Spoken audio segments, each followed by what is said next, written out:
Putin ఇప్పటివరకు గత 3 సంవత్సరాల 7 నెలలు అంటే 2022 ఫిబ్రవరి నుండి ఉక్రెయిన్ మీద ఏకధాటిగా యుద్ధం చేస్తూ ఉంటే ఈరోజు ఉక్రెయిన్తో యుద్ధం చేస్తూనే మిగిలిన సరిహద్దు దేశాలైన అంటే బెలారస్కి ఇటు పోలాండు, తర్వాత ఎస్తోనియా, లాత్వియా, లిథుయేనియా, తర్వాత స్కాండినేవియన్ కంట్రీస్ అంటే నార్వే, స్వీడన్, ఫిన్లాండ్లు, ఈ మాల్డోవా, ఈ కంట్రీస్ మీద ఎయిర్ స్పేస్ ఉల్లంఘించాడు ఆయన.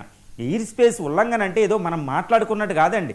ఎందుకంటే ఒక నాటో ప్రపంచంలో ఉన్న అతిపెద్ద సైనిక కూటమి, 32 దేశాల సైనిక కూటమి కలెక్టివ్గా దానికి ఆర్టికల్ 5 అనేది ఒకటి ఉంటుంది. ఎవరైనా ఒక దేశం మీద అటాక్ చేస్తే అన్నీ కలిసి వచ్చి అటాక్ చేస్తాయి.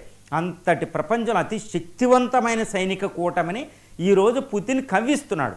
కవ్విసి ఎస్తోనియా, లాత్వియా, పోలాండ్ మీద ఆయన డ్రోన్లు వేస్తున్నాడు.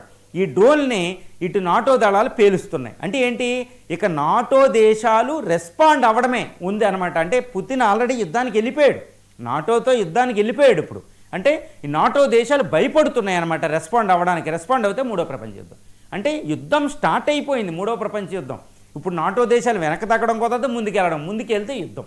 సో ఇటువంటి అంటే ఏంటి, యూరోప్ కాంటినెంట్లో మూడో ప్రపంచ యుద్ధం ఆల్రెడీ స్టార్ట్ అయినట్టే. అందుకని యునైటెడ్ స్టేట్స్ ఆఫ్ అమెరికా ఈరోజు ఆర్మీ జనరల్ పిలిచి మూడో ప్రపంచ యుద్ధం రెడీ అయిపోయింది. ఎందుకంటే ఇటు రష్యా, ఇటు చైనా, ఈ కిమ్ జాంగ్ ఉన్ను ఆల్రెడీ సహకరించుకుని వాళ్ళు ఒక వ్యూహాన్ని అమలు జరుపుతున్నారు ప్రపంచ పటం మీద.